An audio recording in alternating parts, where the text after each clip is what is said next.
ਭਗਤੀ ਕਾਲ ਦੇ ਦੌਰ ਵਿੱਚ ਸ਼੍ਰੀ ਨਾਮਦੇਵ ਜੀ ਮਹਾਰਾਜ ਵੀ ਭਗਤਾਂ ਦੇ ਚੋਂ ਇੱਕ ਉੱਗੇ ਭਗਤ ਹੋਏ ਹਨ। ਆਪ ਦੀ ਮਾਤਾ ਗੌਨਾ ਬਾਈ ਔਰ ਆਪ ਦੇ ਪਿਤਾ ਦਾ ਨਾਮ ਰਾਮ ਸੇਠੀ ਸੀ। ਨਰਸੀ ਬਾਮਣੀ ਪਿੰਡ ਨਾਮਕ ਗ੍ਰਾਮ ਦੇ ਵਿੱਚ ਕਸਬੇ ਦੇ ਵਿੱਚ ਆਪ ਦਾ ਜਨਮ ਹੋਇਆ, ਜੋ ਜ਼ਿਲ੍ਹਾ ਸਿਤਾਰਾ ਦੇ ਵਿੱਚ ਹੈ। ਬਚਪਨ ਤੋਂ ਹੀ ਮਾਂ-ਬਾਪ ਤੋਂ ਪਾਵਨ ਸੰਸਕਾਰ ਮਿਲਣ ਦੇ ਕਾਰਨ ਆਪ ਦਾ ਰਜੂ ਬਚਪਨ ਤੋਂ ਹੀ ਭਗਤੀ ਭਾਵਨਾ ਵਾਲਾ ਸੀ, ਪ੍ਰਭੂ ਦੀ ਤਰਫ ਸੀ। ਬੱਚਿਆਂ ਦੇ ਨਾਲ ਖੇਡਦਿਆਂ ਆਇਆਂ ਵੀ ਆਪ ਹਰੀ ਚਿੰਤਨ ਕਰਦੇ ਸਨ। ਸਹਿਜੇ ਸਹਿਜੇ ਆਪ ਵੱਡੇ ਹੋਏ। ਦੁਨਿਆਵੀ ਤਾਲੀਮ ਆਪ ਨੇ ਹਾਸਲ ਕੀਤੀ, ਲੇਕਿਨ ਆਪ ਦੇ ਅੰਦਰ ਨਿਰਗੁਣ ਬ੍ਰਹਮ ਦੀ ਉਪਾਸਨਾ ਪ੍ਰਬਲ ਰੂਪ ਦੇ ਵਿੱਚ ਘਰ ਕਰਦੀ ਗਈ। ਇਹ ਗੱਲ ਵੱਖਰੀ ਹੈ ਕਿ ਬਣੇ ਹੋਏ ਸੰਸਕਾਰਾਂ ਦੇ ਮੁਤਾਬਕ ਤੇ ਦੇਸ਼ ਦੀ ਬਣੀ ਹੋਈ ਸੰਸਕ੍ਰਿਤੀ ਦੇ ਮੁਤਾਬਕ ਆਪ ਕੁਝ ਮੰਦਰਾਂ ਦੇ ਦਰਸ਼ਨ ਕਰਨ ਲਈ ਵੀ ਗਏ, ਜੈਸੇ ਕਿ ਆਪ ਦੀ ਬਾਣੀ ਤੋਂ ਵੀ ਪਤਾ ਚੱਲਦਾ ਹੈ। ਲੇਕਿਨ ਮੰਦਰ ਦੇ ਵਿੱਚ ਜੋ ਆਪ ਨਾਲ ਵਿਵਹਾਰ ਹੋਇਆ, ਉਸ ਦਾ ਵੀ ਆਪ ਜ਼ਿਕਰ ਕਰਦੇ ਨੇ। ਹਸਤ ਖੇਲਤ ਤੇਰੇ ਦੇਹਵਰੇ ਆਇਆ, ਭਗਤ ਕਰਤ ਨਾਮਾ ਪਕੜ ਉਠਾਇਆ। ਮੰਦਰ ਦੇ ਵਿੱਚ ਭਗਤੀ ਕਰਦਿਆਂ, ਪ੍ਰਭੂ ਦੇ ਗੀਤ ਗਾਉਂਦਿਆਂ ਕਿਉਂ ਉਠਾਏ ਗਏ, ਕਿਉਂ ਬਾਹਰ ਕੱਢੇ ਗਏ? ਕਿਉਂਕਿ ਸ਼ੂਦਰ ਜਾਤੀ ਦੇ ਸਨ ਤੇ ਸ਼ੂਦਰ ਜਾਤੀ ਲਈ ਮੰਦਰਾਂ ਦਾ ਪ੍ਰਵੇਸ਼ ਬੰਦ ਸੀ। ਆਪ ਸਵੈਮ ਕਹਿੰਦੇ ਨੇ, ਹਸਤ ਖਲਿਤ ਤੇਰੇ ਦੇਹਰੇ ਆਇਆ, ਭਗਤ ਕਰਤ ਨਾਮਾ ਪਕੜ ਉਠਾਇਆ। ਹੀਨੜੀ ਜਾਤ ਮੇਰੀ ਜਾਦ ਮਰਾਇਆ, ਛੀਪੇ ਕੇ ਜਨਮ ਮੋਕੋ ਕਾਹੇ ਕੋ ਆਇਆ। ਭਗਤੀ ਭਾਵ ਵਿੱਚ ਭਿੱਜੇ ਗੀਤ ਆਪ ਜੋ ਗਾ ਰਹੇ ਸਨ ਤੇ ਮੰਦਰਾਂ ਵਿੱਚ ਜੋ ਕਥਾ ਕੀਰਤਨ ਹੁੰਦਾ ਸੀ, ਉਸ ਦੇ ਜੋ ਸੁਣਨ ਦਾ ਆਪ ਦੇ ਅੰਦਰ ਸ਼ੌਕ ਸੀ, ਲੇਕਿਨ ਬ੍ਰਾਹਮਣਾਂ ਦਾ ਜੋ ਵਿਵਹਾਰ ਸੀ, ਉਸ ਤੋਂ ਦੁਖਤ ਹੋ ਕੇ ਆਪ ਕਹਿੰਦੇ ਨੇ, ਛੀਪੇ ਕੇ ਜਨਮ ਮੋਕੋ ਕਾਹੇ ਕੋ ਆਇਆ। हे ਪ੍ਰਭੂ, ਤੂੰ ਛੀਂਬੇ ਦੇ ਘਰ ਮੈਨੂੰ ਜਨਮ ਕਿਉਂ ਦਿੱਤਾ? ਕਿਉਂਕਿ ਭਗਤੀ ਕਰਨ ਦਾ ਅਖਤਿਆਰ ਲੋਕੀ ਮੈਨੂੰ ਨਹੀਂ ਦੇਂਦੇ। ਮੰਦਰਾਂ ਦੇ ਚੋਂ ਧੱਕੇ ਮਾਰ ਕੇ ਕੱਢਦੇ ਨੇ। ਲੈ ਕਮਲੀ ਚਲਿਓ ਪਲਟਾਏ, ਦੇਹੁਰੇ ਪਾਛੇ ਬੈਠਾ ਜਾਏ। ਆਖਿਰ ਆਪਣਾ ਚਦਰਾ ਵਿਛਾ ਕੇ ਜਿਸ ਦੇ ਉੱਤੇ ਉਹ ਬੈਠਾ ਹੋਇਆ ਸੀ, ਉਹਨੂੰ ਸੰਭਾਲ ਕੇ ਸਮੇਟ ਕੇ ਮੰਦਰ ਦੇ ਪਿਛਵਾੜੇ ਜਾ ਬੈਠਾ। ਆਪ ਦਾ ਹੀ ਵਾਕ ਹੈ, ਜਿਉਂ ਜਿਉਂ ਨਾਮਾ ਹਰ ਗੁਣ ਉਚਰੇ, ਭਗਤ ਜਨਾ ਕਾ ਦੇਹੁਰਾ ਫਿਰੇ। ਜੈਸੇ ਜੈਸੇ ਉਹ ਪ੍ਰਭੂ ਦੇ ਗੀਤ ਗਾਉਂਦੇ ਨੇ, ਪ੍ਰਭੂ ਵਿੱਚ ਲੀਨ ਹੁੰਦੇ ਨੇ, ਵੈਸੇ ਵੈਸੇ ਮੰਦਰ ਫਿਰਦਾ ਹੈ। ਔਰ ਮੰਦਰ ਦਾ ਜੋ ਮੁੱਖ ਦੁਆਰ ਸੀ, ਉਸ ਦਾ ਮੂੰਹ ਨਾਮਦੇਵ ਜੀ ਦੀ ਤਰਫ ਹੋ ਗਿਆ। ਮੂਰਤੀਆਂ ਦਾ ਮੂੰਹ ਨਾਮਦੇਵ ਜੀ ਦੀ ਤਰਫ ਹੋ ਗਿਆ ਔਰ ਪੰਡੀਆਂ ਦੀ ਤਰਫ ਪਿਛਵਾੜ ਲਾ। ਫੇਰ ਦਿਆ ਨਾਮੇ ਕੋ ਦੇਹੁਰਾ, ਪੰਡੀਅਨ ਕੋ ਪਿਛਵਾੜ ਲਾ। ਸਾਹਿਬ ਸ਼੍ਰੀ ਗੁਰੂ ਨਾਨਕ ਦੇਵ ਜੀ ਮਹਾਰਾਜ ਦਾ ਵੀ ਫਰਮਾਨ ਹੈ, ਹੰਕਾਰੀਆਂ ਨਿੰਦਕਾਂ ਪਿੱਠ ਦੇ, ਨਾਮਦੇਵ ਮੁਖ ਲਾਇਆ। ਇਹ ਮੰਦਰ ਗੌਂਡਾ ਦੇ ਵਿੱਚ ਅੱਜ ਵੀ ਮੌਜੂਦ ਹੈ। ਸ਼੍ਰੀ ਸੱਚਖੰਡ ਹਜ਼ੂਰ ਸਾਹਿਬ ਤੋਂ ਗਾਲਬਨ 40 ਮੀਲ ਦੀ ਦੂਰੀ ਤੇ ਔਰੰਗਾਬਾਦ ਰੋਡ ਦੇ ਉੱਤੇ ਇਹ ਗੌਂਡਾ ਨਾਮ ਦਾ ਬਹੁਤ ਵੱਡਾ ਤੀਰਥ ਹੈ। ਇਸ ਔਂਡਾ ਨਾਮ ਦੇ ਤੀਰਥ ਦੇ ਉੱਤੇ ਹੀ ਸ਼੍ਰੀ ਨਾਮਦੇਵ ਜੀ ਮਹਾਰਾਜ ਨੇ ਇਹ ਪ੍ਰਭੂ ਦੇ ਗੀਤ ਗਾਏ ਤੇ ਆਪ ਨੂੰ ਧੱਕੇ ਮਾਰ ਕੇ ਬਾਹਰ ਕੱਢਿਆ ਗਿਆ। ਇਹ ਮੰਦਰ ਇਤਿਹਾਸਕ ਮੰਦਰ ਹੈ ਔਰ ਕਸਬੇ ਦਾ ਨਾਂ ਔਂਡਾ ਹੈ। ਮਹਾਰਾਸ਼ਟਰ ਦੇ ਵਿੱਚ ਬੇਸ਼ੁਮਾਰ ਤੀਰਥਾਂ ਦੇ ਚੋਂ ਇਹ ਅਸਥਾਨ ਵੀ ਤੀਰਥ ਸਤਲ ਕਰਕੇ ਬਹੁਤ ਮਸ਼ਹੂਰ ਹੈ। ਔਰ ਸ਼੍ਰੀ ਨਾਮਦੇਵ ਜੀ ਮਹਾਰਾਜ ਦਾ ਵੀ ਅਸਥਾਨ ਇਸ ਮੰਦਰ ਦੇ ਵਿੱਚ ਅੱਜ ਬਣਿਆ ਹੋਇਆ ਹੈ। ਭਾਵੇਂ ਆਪ ਸਰੀਰਕ ਰੂਪ ਦੇ ਜਦ ਮੌਜੂਦ ਸਨ ਤਾਂ ਆਪ ਨੂੰ ਧੱਕੇ ਮਾਰ ਕੇ ਬਾਹਰ ਕੱਢਿਆ ਗਿਆ, ਲੇਕਿਨ ਅੱਜ ਉਹਨਾਂ ਦੀ ਮੂਰਤੀ ਮੰਦਰ ਦੇ ਦੁਆਰ ਤੋਂ ਬਾਹਰ ਸਥਾਪਨ ਕੀਤੀ ਹੋਈ ਹੈ। ਔਰ ਦੂਰੋਂ ਹੀ ਪੁਜਾਰੀ ਆਵਾਜ਼ ਮਾਰਦੇ ਨੇ, ਸੰਤ ਨਾਮਦੇਵ ਦੇ ਦਰਸ਼ਨ ਕਰੋ, ਸੰਤ ਨਾਮਦੇਵ ਦੇ ਦਰਸ਼ਨ ਕਰੋ। ਲੇਕਿਨ ਇਹ ਅਜੂਬਾ ਪ੍ਰਿਥਵੀ ਤੇ ਮੌਜੂਦ ਹੈ ਕਿ ਮੂਰਤੀਆਂ ਦਾ ਮੂੰਹ ਇੱਕ ਪਾਸੇ ਹੈ, ਮੰਦਰ ਦਾ ਮੂੰਹ दूसरे पासे। और यह अजूबा कहते ने श्री नामदेव जी महाराज करके होया, क्योंकि आप नूं जब धक्के मार के बाहर कढ़िया गया, आप पिछे जा बैठे तो मूर्तियां ने भी रुख नामदेव की तरफ ही कर लिया। खैर, महाराष्ट्र दे भ्रमण करदियां प्रभु गीत गाउंदियां आप मनुखता लई एक पवित्र माहौल बना रहे सन। दरअसल भगत दा होना ही वातावरण दा पवित्र होना है। ਉਹਦੇ शरीर दे चों जो लहरां निकलदियां ने, तिरंगा निकलदियां ने, वो आस पास के माहौल नूं पवित्र करदियां ने। जैसे कि भगत कबीर दा कहना है, कबीर सो मुख धन है जय मुख कईए राम, देही किसकी बापुरी पवित्र होए गो ग्राम। देही दा ते कहना कि एक सुरत होके जो प्रभु गीत उचारण करने ने, प्रभु सिमरन करना है, ਉਹਦੇ नाल ते सारा नगर पवित्र हो जाता है, सारा शहर पवित्र हो जाता है। तो नामदेव ने थां थां ते महाराष्ट्र दे भ्रमण करना आरंभ किया।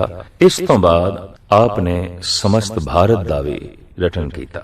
दहली दे जद आप आए ते आप दे भक्ति भाव दे संगीत ने जद श्रोतियां दे मनां ते अपना प्रभाव पाया ते आप दे आले दुआले बहुती भीड़ इकट्ठी हुई, तो वह पुराना झगड़ा शुरू हो गया जिन्हों कहते हैं सत ते सता दा झगड़ा। वक्त दे सुल्तान सिकंदर लोधी नूं ये गल रास नहीं आई कि एक व्यक्ति दे पिछे इतनी भीड़, इतना इकट्ठ। इस तो सताधारी कई दफा खतरा महसूस करते हैं कि एक व्यक्ति दे पिछे इतनी भीड़ क्यों है, ते ये भीड़ किसी वक्त साडे लई दुखदाई साबित ना होवे। लिहाजा श्री नामदेव जी महाराज नूं पकड़ के हिरासत विच ले लिया गया और सुल्तान ने कहा कि मेरे घर दी ये कपिला गऊ मर गई है, इसनूं तू अपनी शक्ति नाल जिवा दे ते तैनूं छड्डांगा, वरना नहीं। तो नामदेव जी महाराज कहंदे ने ये जन्म ते मरण प्रभु दे हथ च है, हमरा किया कछु न होए, कर है राम होए है सोए। ये जन्म ते मरण राम दे हथ दे च है, न के मेरे हथ दे च है। सुल्तान क्रोध दे च आया, गुस्से दे च आया और जेल दे च नामदेव जी महाराज नूं बंद कर दिता गया। दहली दे पतवंतियां ने आखिर सोचा कि कीमती इंसान है, भगत है, और ऐसा ना होवे कि राजहट दे सामने इसकी कीमती जान चली जाए।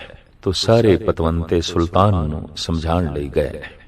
जद भी कदी राजहट ते भगती दा हट आपस दे टकराउंदा है तो वाकई राजहट लई एक कयामत ही नाज़िल होंदी है। ऐसा आद काल तो चले आ रहा है। भगत हट करदा है अपनी सच्चाई ते, पर सताधारी हट करदा है अपनी सता ते, अपनी झूठ ते। जैसे कि गुरु गोबिंद सिंह जी महाराज भी कहते हैं, तुरा तर्क ताजी ब मकरो रया, मरा चारा साजी ब सिदको सफा। मैं सिदक ते खड़ा, सच्चाई ते खड़ा, सफाई ते खड़ा, ऐ सुल्तान तू झूठ ते खड़ा है, फरेब ते खड़ा है। फरेब ते खड़ा तो इस तो अगां पिछा नहीं होना चाहता, है तेरा हट है, पर सच ते मैं खड़ा, मैं भी इधर उधर नहीं होना चाहता, ये मेरा हट है। सत ते सताधारियां दी आद काल तो ही नहीं बनी। सताधारी सतवादियां दे गुण उन्हां दे आले दुआले श्रद्धालुआं दी भीड़ नूं वेख के औखे हुंदे रहे ने, ते सतवादी सताधारियां दे झूठ नाल कदी सहमत नहीं होंदे रहे। तो नामदेव भी सहमत ना होए। सुल्तान ने कह दिता, नामदेव नूं करड़ी तो करड़ी सजा देंगे। लेकिन जब दिल्ली दे पतवंते सुल्तान दे कोल पहुंचे ते कहने लगे, ये कीमती मनुख है, इसदी होंद मनुखता दी तामीर दे सहायक होंदी है, मददगार होंदी है। ये ते चंदन दा वृक्ष है, चलदा फिरदा खुशबुआं वंडदा है, शीतलता वंडदा है, इनू छोड़ दो। सुल्तान कहंदे ने, मैं किसी कीमत ते भी नहीं छड़ना, एक कोई शर्त है, मोई हुई गऊ ये जिवा देवे। पर मोई हुई गऊ नूं जिवाण तो नामदेव ने इनकार किया है। दिल्ली दे धनाड़ सेठा ने भगतां ने आखिर सुल्तान नूं कहा कि नामदेव दे शरीर दा जो वजन है, इतने वजन दा साडे कोल सोना ले लो, चांदी ले लो, नामदेव नूं छड़ दो। तां सुल्तान कहंदा माल लौं तां दोज़ख भरो, मैं दोज़खां दे च नहीं जाना, मैं धन माल लैके इस काफर नूं नहीं छड़ना। तो सारे पतवंते हाथ जोड़ के सुल्तान नूं कहंदे ने मोई होई गऊ नामदेव नहीं जवाना चाहते, धन माल तुसी नहीं लेना चाहते, तां कोई तीसरा तरीसा कड्डो, कोई तीसरा मार्ग कड्डो ताकि नामदेव दी बंद खलासी हो सके। तां तीसरा तीका सुल्तान ने कहा एक कोई है, ये राम कहना छड़ देवे, ये खुदा खुदा दा रटन करे। नामदेव नूं जद ये गल आखी गई तो कहन लगे नहीं, मैं अपने हठ ते कायम हां। उस समय भरमण दे च नामदेव जी दी माता भी नामदेव जी दे नाल सन, ते मां ने कह दिता छोड़ राम की ना भजे खुदाए, छड़ जान बचदी है, खुदा खुदा कहना आरंभ कर। नामदेव कहने नहीं, मैं ऐसा नहीं करना, कतई नहीं करना। ते मां कहन लगी मैं ते कई दफा तेरी जबान तो अल्लाह दी धुनी सुनी है, खुदा दे गीत सुने ने, ते तुम आप ही ते कहंदा रहे राम ते खुदा दे कोई भेद नहीं है, और तू ऐसे गीत गांदा रहे। नामदेव जी महाराज का ऐसा एक पावन पवित्र वाक गुरु ग्रंथ साहब जी महाराज दे मौजूद है। मैं अंध ले की टेक तेरा नाम खुंदकारा, मैं गरीब मैं मस्कीन तेरा नाम है आधारा, करीमा रहीमा अल्लाह तू गनी। ये शब्द नामदेव जी महाराज का। करीमा रहीमा अल्लाह तू गनी, हाजरा हजूर दरपेश तो मनी, दरियाओ तू दहिंद तू बिस्यार तू धनी, देह लेह एक तू दिगर को नहीं, तू दाना तू बीना मैं विचार क्या करी, नामे चे स्वामी बख्शिंद तो हरी। इहदे च जितने भी नाम नामदेव जी महाराज ने उच्चारण कीते ने करीबन करीबन इस्लामी ने। करीमा रहीमा अल्लाह तू गनी, हाजरा हजूर दरपेश तो मनी। तो ये सारे नाम इस्लामी ने। मां ने कहा तू ते कई दफा अल्लाह अल्लाह दी धुन रटदा है, कई दफा करीम करीम रहीम रहीम करके उच्चारण करदा है। अज की है, अज कह दे जान बख्शी हो जाएगी।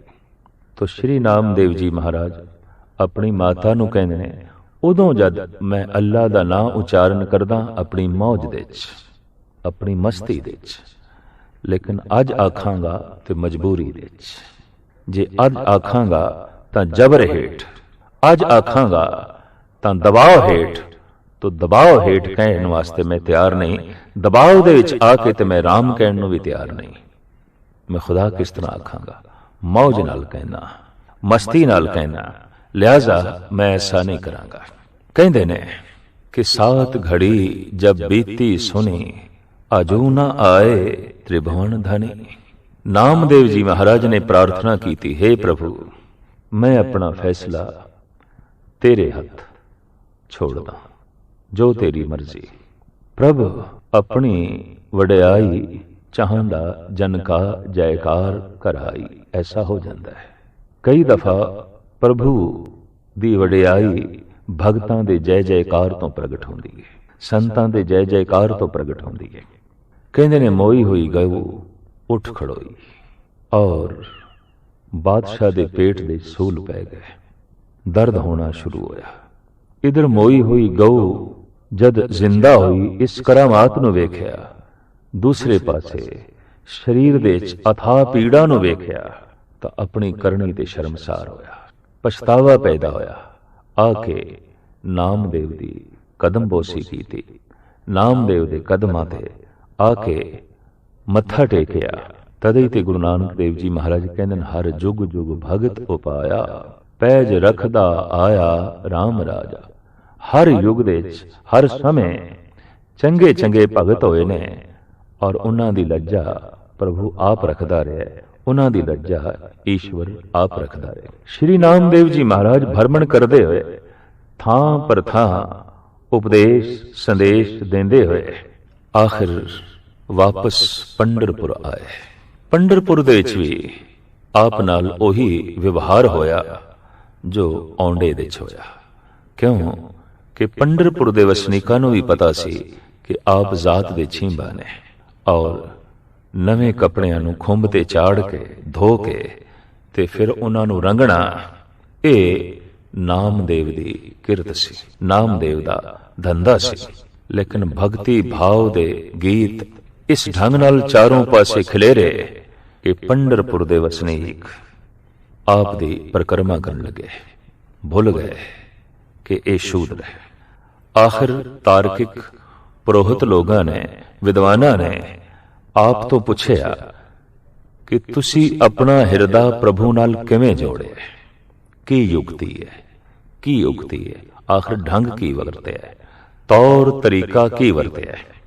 ਤੌਰ ਤਰੀਕਾ ਕਬੀਰ ਤੋਂ ਵੀ ਕਿਸੇ ਵਕਤ ਪੁੱਛਿਆ ਗਿਆ ਸੀ, ਤਾਂ ਆਪ ਨੇ ਸਾਫ਼ ਕਹਿ ਦਿੱਤਾ ਸੀ, ਤਜ ਭਰਮ ਕਰਮ ਬਿਦ ਨਿਖੇਦ, RAM ਨਾਮ ਲੇਹੀ ਗੁਰ ਪ੍ਰਸਾਦ ਜਨ ਕਬੀਰ, RAM ਕਰ ਸਨਈ ਬਿਦ ਨਿਖੇਦ, ਬਿਧੀ ਨਿਸ਼ੇਦ, ਕੋਈ ਵਿਧੀ ਨਹੀਂ ਹੈ, ਕੋਈ ਢੰਗ ਨਹੀਂ ਹੈ। ਕਬੀਰ ਕਹਿੰਦੇ ਨੇ ਕੋਈ ਢੰਗ ਨਹੀਂ ਹੈ। ਭਰਿਆ ਹੋਇਆ ਠੰਡਾ ਪਾਣੀ ਦਾ ਗਿਲਾਸ ਮਨੁੱਖ ਦੇ ਅੱਗੋਂ ਰੱਖ ਦਈਏ ਤੇ ਉਹ ਪੀਣ ਦਾ ਢੰਗ ਪੁੱਛੇ, ਵਿਧੀ ਵਿਧਾਨ ਪੁੱਛੇ ਕਿ ਪੀਣ ਦਾ ਢੰਗ ਕੀ ਹੈ, ਵਿਧੀ ਕੀ ਹੈ, ਤਾਂ ਗੱਲ ਸਪਸ਼ਟ ਹੋ ਗਈ ਕਿ ਇਸ ਬੰਦੇ ਨੂੰ ਪਿਆਸ ਨਹੀਂ ਲੱਗੀ। 36 ਪ੍ਰਕਾਰ ਦਾ ਭੋਜਨ ਪਰੋਸ ਕੇ ਕਿਸੇ ਮਨੁੱਖ ਦੇ ਅੱਗੋਂ ਰੱਖ ਦਈਏ ਤੇ ਉਹ ਇਹ ਆਖੇ ਕਿ ਛਕਣ ਦਾ ਢੰਗ ਕੀ ਹੈ, ਭੋਜਨ ਕਰਨ ਦਾ ਢੰਗ ਕੀ ਹੈ, ਤੇ ਗੱਲ ਸਪਸ਼ਟ ਹੋ ਗਈ, ਇਸ ਨੂੰ ਭੁੱਖ ਨਹੀਂ ਲੱਗੀ। ਭੁੱਖੇ ਖਾਵਤ ਲਾਜ ਨਾ ਆਵੇ। ਭੁੱਖਾ ਮਨੁੱਖ ਢੰਗ ਨਹੀਂ ਪੁੱਛਦਾ ਹੁੰਦਾ, ਤੌਰ ਤਰੀਕਾ ਨਹੀਂ ਪੁੱਛਦਾ ਹੁੰਦਾ, ਉਹ ਛਕਣ ਲੱਗ ਪੈਂਦਾ, ਖਾਣ ਲੱਗ ਪੈਂਦਾ। ਢੰਗ ਤੌਰ ਤਰੀਕੇ ਦਾ ਪੁੱਛਣਾ ਹੀ ਇਸ ਗੱਲ ਦਾ ਸਬੂਤ ਹੈ ਕਿ ਇਸ ਨੂੰ ਭੁੱਖ ਨਹੀਂ ਲੱਗੀ। ਸ਼੍ਰੀ ਨਾਮਦੇਵ ਜੀ ਮਹਾਰਾਜ ਤੋਂ ਇਹ ਪੁੱਛ ਕੀਤੀ ਗਈ, ਢੰਗ ਕੀ ਹੈ, ਤੌਰ ਤਰੀਕਾ ਕੀ ਹੈ। ਕਬੀਰ ਕਹਿੰਦੇ, ਜਦ ਮਨੁੱਖ ਦੇ ਅੰਦਰ ਸਤਸੰਗ ਕਰਦਿਆਂ ਪਿਆਸ ਪੈਦਾ ਹੁੰਦੀ ਹੈ, ਭੁੱਖ ਪੈਦਾ ਹੁੰਦੀ ਹੈ, ਤੇ ਭੁੱਖ ਪੈਦਾ ਹੁੰਦਿਆਂ ਹੀ ਉਹ ਈਸ਼ਵਰ ਦੇ ਗੀਤ ਅਲਾਪਣ ਲੱਗ ਪੈਂਦਾ ਹੈ, ਉਹ ਈਸ਼ਵਰ ਦਾ ਨਾਮ ਉਚਾਰਨ ਕਰਨ ਲੱਗ ਪੈਂਦਾ ਹੈ। ਜੈਸੇ ਭੁੱਖ ਲੱਗੇ ਤੇ ਬੱਚਾ ਰੋਣ ਲੱਗ ਪੈਂਦਾ ਹੈ। ਸਤਸੰਗ ਦੇ ਵਿੱਚ ਬੈਠਦਿਆਂ ਬੈਠਦਿਆਂ ਜਦ ਸਤ ਦੀ ਭੁੱਖ ਪੈਦਾ ਹੁੰਦੀ ਹੈ ਤੇ ਰਸਨਾ ਆਪਣੇ ਆਪ ਹੀ ਸਤਨਾਮ ਸਤਨਾਮ ਉਚਾਰਨ ਕਰਨ ਲੱਗ ਪੈਂਦੀ ਹੈ। ਤਰੀਕਾ ਆਪ ਦੇ ਕੋਲ ਪੁੱਛਿਆ ਗਿਆ, ਦੱਸੋ ਨਾਮਦੇਵ, ਤੁਸੀਂ ਆਪਣਾ ਹਿਰਦਾ ਪਰਮਾਤਮਾ ਨਾਲ ਕਿਵੇਂ ਜੋੜਿਆ? ਆਖਿਰ ਇੱਕ ਨਿਯਮ ਹੈ ਕਿ ਦੋਹਾਂ ਨੂੰ ਜੋੜਨ ਲਈ ਤੀਸਰੇ ਦੀ ਲੋੜ ਪੈਂਦੀ ਹੈ। ਦੋ ਇੱਟਾਂ ਨੂੰ ਜੋੜਨਾ ਹੈ, ਗਾਰਾ ਚਾਹੀਦਾ ਹੈ। ਦੋ ਕਾਗਜ਼ ਜੋੜਨੇ ਨੇ, ਗੋਂਦ ਚਾਹੀਦੀ ਹੈ। ਦੋ ਕੱਪੜਿਆਂ ਨੂੰ ਜੋੜਨਾ ਹੈ, ਸੂਈ ਧਾਗਾ ਚਾਹੀਦਾ ਹੈ। ਦੋ ਲੱਕੜਾਂ ਨੂੰ ਜੋੜਨਾ ਹੈ, ਸਰੇਸ਼ ਚਾਹੀਦੀ ਹੈ। ਤੁਸੀਂ ਆਪਣਾ ਹਿਰਦਾ ਪ੍ਰਭੂ ਨਾਲ ਜੋੜਿਆ, ਕਿਵੇਂ ਜੋੜਿਆ? तो आपदा गुरु ग्रंथ साहब जी महाराज दे च बड़ा कीमती वाक है कि सोयने की सोई रुपए का धागा नामे का चित हरसों लागा। नामदेव ने अपना चित हरि नाल जोड़ लिया। किवें जोड़िया? किस तरह जोड़िया? सुई धागे नाल सी लिया। सुई केड़ी? सोने दी। धागा केड़ा? चांदी दा। सोने की सुई रुपए का धागा नामे का चित हरसों लागा। सोने दी सुई की है? गुरु दा शब्द, गुरु दा मंत्र, गुरमंत्र, ए सोने दी सुई है। धागा की है? ओदे च ध्यान जोड़ना, ओदे च सुरत जोड़नी, ए धागा है। जैसे वाहिगुरु वाहिगुरु दा उचारण करिए, ये ते सोने दी सुई है, पर ਇਹਦੇ ਚ ध्यान जोड़िए, ਇਹ धागा है। ते ध्यान ਦੇ ਨਾਲ ਹੀ ਮਨੁੱਖ ਸੁਣ ਸਕੇਗਾ, ਉਂਝ ਸੁਣ ਵੀ ਨਹੀਂ ਸਕੇਗਾ। जैसे कि एक उच्ची उच्ची बोल रहा होंदा है, दूसरा सुन रहा होंदा है, ते सुनन वाला अचनचेत कह दिंदा मित्रा ये गल फिर आखो, नहीं सुनी। क्यों नहीं सुनी? कहंदा मेरा ध्यान किसी होर पासे चला गया। तो ध्यान धागा है। इसनूं गुरु नानक देव जी महाराज इंज कहंदे ने, धुन में ध्यान, ध्यान में जानिया गुरुमुख अकथ कहानी। तो गुरु दा जो मंत्र है ये सोयने दी सोई है, और इस दे विच जो मैं अपनी सुरत जोड़ी है, ध्यान जोड़िया है, ये धागा है। सुई चलदी रही, धागा नाल चलदा रहा, मेरा हिरदा प्रभु दे नाल सिलदा गया, जुड़दा गया। आम जगत दे देखण दे च आया कि मनुखां कोल सुई ते है, धागा नहीं। राम राम रटन कर रहे ने, ध्यान नहीं है। वाहिगुरु वाहिगुरु दा उच्चारण कर रहे ने, ध्यान नहीं है। तो सोने दी सुई ते चल रही है, धागा नहीं है। बिन धागे बिन सुई आनी, धागे तो बिना सुई की करे? किस तरह सीवेगी, किस तरह जोड़ेगी? तो धुन दे च ध्यान दा जोड़ना, शब्द दे च सुरत दा जोड़ना, मंत्र दे च ध्यान दा जोड़ना इंज है जैसे सुई दे च धागा जो है परोरना। ते इस ढंग नाल जद सुई चलदी है ते नाल धागा चलदा है, मनुख दा हिरदा प्रभु नाल जुड़ जांदा है।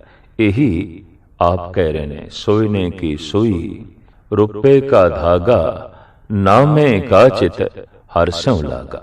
हरि नाल चित जुड़ गया, ते हरि ते आनंद स्वरूप है। आनंद स्वरूप नाल जुड़दियां ही आनंदमयी अवस्था मनुख दी बन जाती है। गुरु अर्जन देव जी महाराज दा भी फरमान है, चित्ते चित मिलाए ता होवे रंग घना। परमात्मा दे चित नाल तू अपना चित जोड़, अथा रंग बनेगा, अथा सुख बनेगा।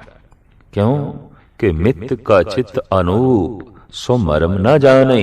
परमात्मा दा चित अति सुंदर है, आनंदमयी है, रहस्यमयी है, गुण निधान है। प्रभु दा ऐसा चित जिहदे च सारे गुण ने, सारा आनंद है, सारियां सुगंधियां ने, सारा खेड़ा है, सारा सुअपण है। जैसे कोई प्रभु दे चित नाल अपना चित जोड़दा है, जगत दी सारी सुअपण नाल उसने अपना चित जोड़िया, जगत दे सारे संगीत नाल उसने अपना चित जोड़िया। जैसे उस परम संगीत दे नाल ते परम सुअपण दे नाल चित जुड़दा है, मनुख दे अंदर भी परम सुअपण ते संगीत दा जन्म होंदा है। मित का चित अनूप सो मरम न जाने, गाहक गुनी अपार सो तत् पछाने। चित्ते चित मिलाए ता होवे रंग घना, हरहा चंचल चोरे मार ता पावे सुख घना।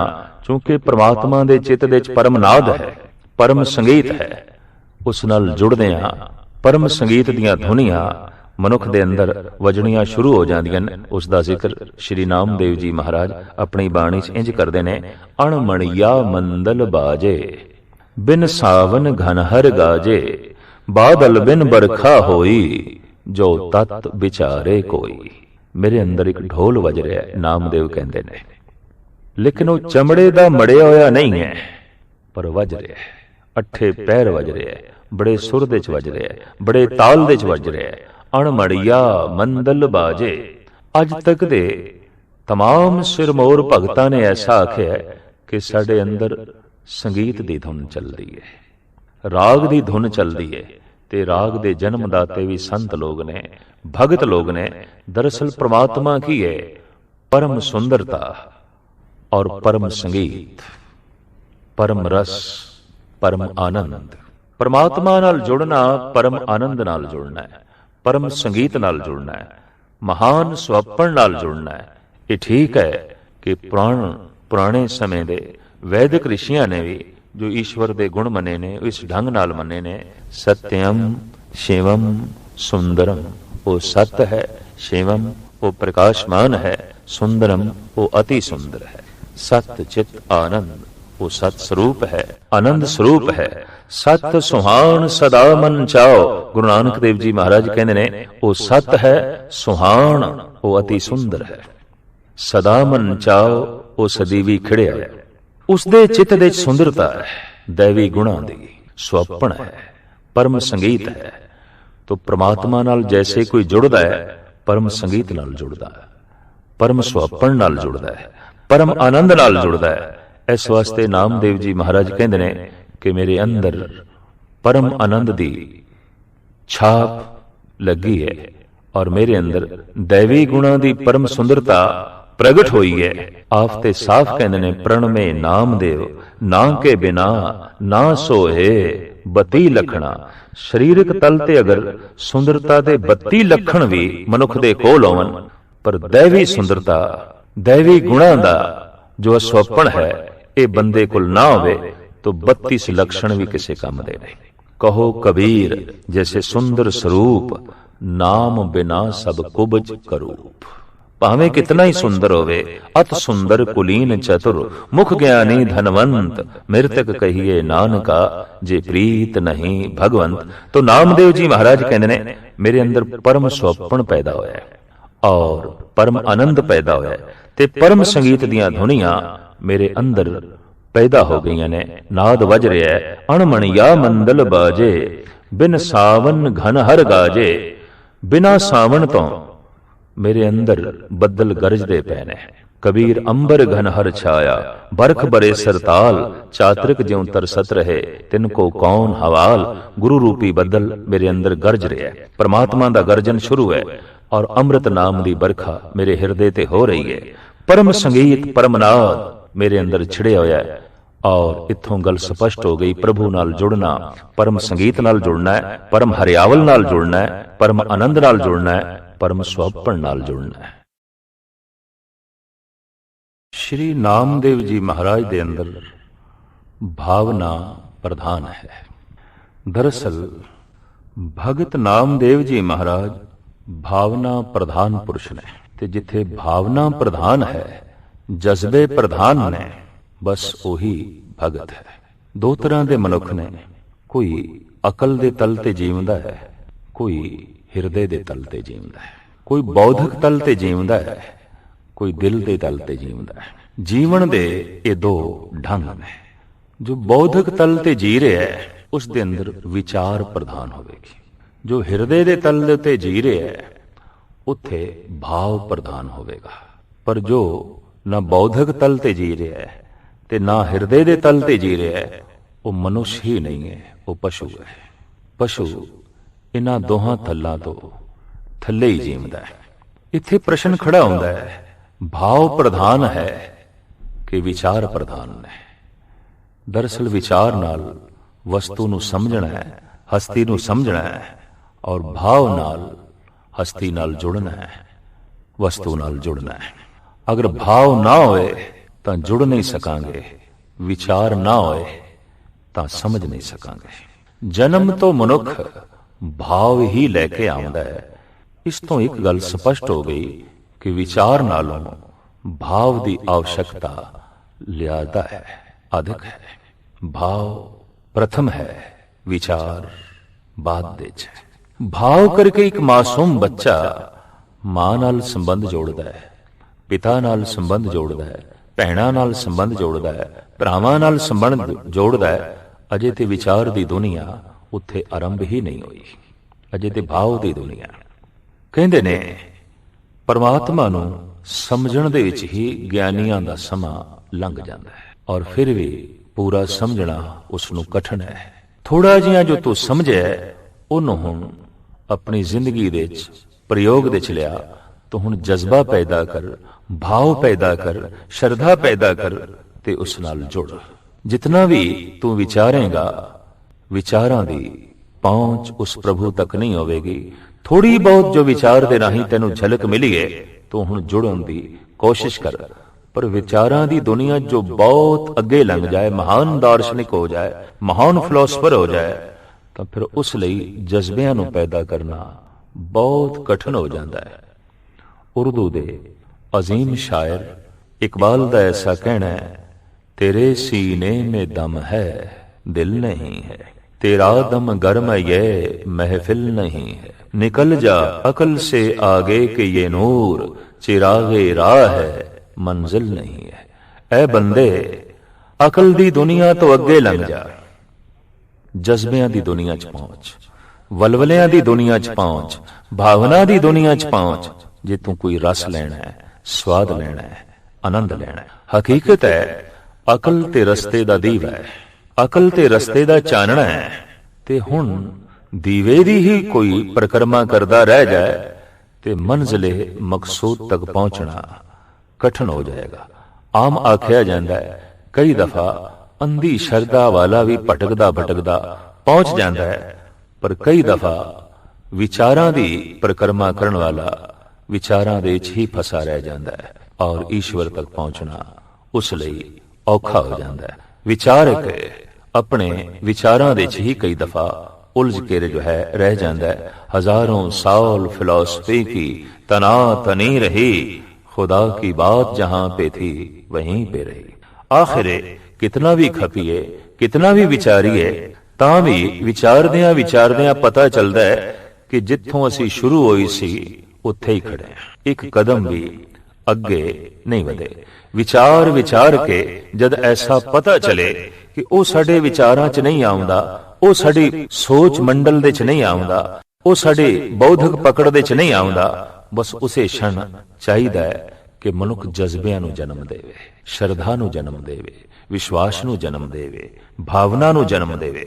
ਤੋ ਭਗਤ ਨਾਮਦੇਵ ਜੀ ਮਹਾਰਾਜ ਭਾਵ ਪ੍ਰਧਾਨ ਪੁਰਸ਼ ਨੇ ਔਰ ਆਪ ਦੇ ਅੰਦਰ ਜਦੋਂ ਥੋੜਾ ਜਿਹਾ ਵੀ ਭਾਵ ਕਮਜ਼ੋਰ ਹੁੰਦਾ ਹੈ, ਥੋੜਾ ਜਿਹਾ ਵੀ ਪ੍ਰੇਮ ਪਿੱਛੇ ਹਟਦਾ ਹੈ ਤਾਂ ਆਪ ਤੜਪ ਕੇ ਕਹਿੰਦੇ ਨੇ ਮੋਹਿ ਲਾਗਤੀ ਤਾਲਾ ਬੇਲੀ, ਬਛਰੇ ਬਿਨ ਗਾਏ ਅਕੇਲੀ, ਪਾਨੀਆਂ ਬਿਨ ਮੀਨ ਤਲਫੇ, ਤਿਉ ਰਾਮ ਨਾਮ ਬਿਨ ਬਾਪਰੋ ਨਾਮਾ।